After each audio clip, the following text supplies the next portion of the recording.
Olá, seja bem-vindo, bem-vinda ao Portal do SEI. É um prazer estar aqui compartilhando com você algo tremendo da Palavra de Deus. Nessa manhã, neste dia, nesse momento, queria compartilhar com você aquilo que as Escrituras dizem no Evangelho de Marcos, capítulo 9, a partir do versículo 14. Essa história é uma história bem conhecida, uma história linda, que conta sobre um homem que possuía um filho, um único filho. E esse homem, a história relata que esse filho, ao nascer, tinha um problema, sofria de ataques epiléticos. Existia um demônio que possuía aquela criança e onde quer que o apanhava, fazia-o se revolver, ranger os dentes, cair no chão, uma espécie de ataque epilético. Provavelmente era uma criança que necessitava de cuidados especiais. O pai daquela criança, provavelmente também, na época, deveria ter procurado a medicina local, quem sabe até o Dr. Lucas, um dos discípulos de Jesus, mas não teve nenhum êxito. Também, provavelmente, deve ter procurado os profetas para que pudessem orar por aquela criança e realmente libertá-lo daquele mal que o incitava a todo momento. Eu quero que você acompanhe comigo uma história que Jesus entrou na vida daquele homem, daquela criança e mudou definitivamente todo o curso daquela história.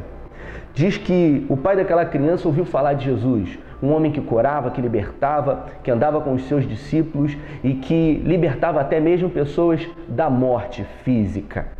Sem perder tempo, aquele homem pega o seu filho, vai aonde Jesus estava. Jesus estava no Monte da Transfiguração. Ele, Pedro, Tiago e João, os seus discípulos no pé do monte. Também havia ali uma grande multidão. Estavam ali presentes os fariseus, os escribas e muitas outras pessoas. O pai daquela criança, cheio de expectativa, na certeza de que Jesus poderia libertar o seu filho, vai então aos discípulos e dizem o seguinte: olha, eu trouxe aqui o meu filho, que sofre ataques epiléticos, existe um demônio, ele não fala, ele não escuta, ele é surdo, mudo, e eu trouxe aqui para que vocês e Jesus possam libertá-lo. Começa-se então um processo de libertação ali naquele momento. Os discípulos, o pai da criança, a criança e uma grande multidão, os discípulos um a um, colocando a mão sobre a cabeça daquele menino. Eu já posso até presenciar essa cena na minha mente, eu tenho certeza que você também, e começam a fazer um processo de exorcismo, repreendendo, expulsando aquele demônio, mas sem sucesso nenhum. Os escribas que estavam ali provavelmente riam, caçoavam demais dos discípulos, porque viram que em nada eles puderam fazer. Jesus então ele desce do Monte da Transfiguração e vê uma grande multidão, uma grande correria, uma grande algazarra naquele momento. E então ele se dirige ao pai daquela criança e diz: olha, o que está acontecendo? E o pai, já com os olhos em lágrimas, diz: mestre, trouxe o meu filho. Ele sofre de ataques epiléticos desde pequenininho, é uma criança que precisa de cuidados especiais, e eu já levei a médicos, eu já levei a profetas, e eu trouxe aos seus discípulos e ninguém pôde fazer nada por ele. Talvez eu e você nos encontremos assim.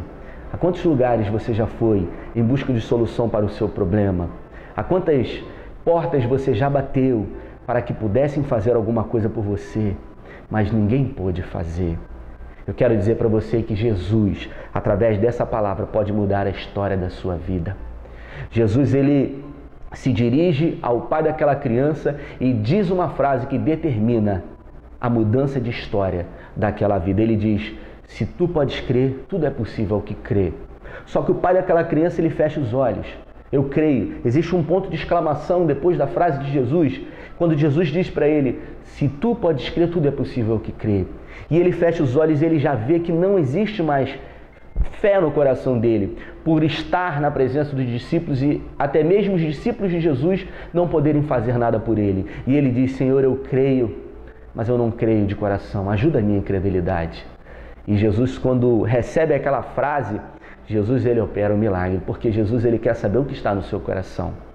Jesus não quer ouvir belas palavras, e sim sinceridade do seu coração. Jesus se dirige àquela criança e ordena que o espírito mudo, surdo, saia e não volte mais. E libera aquela vida para que ela seja feliz com a sua família.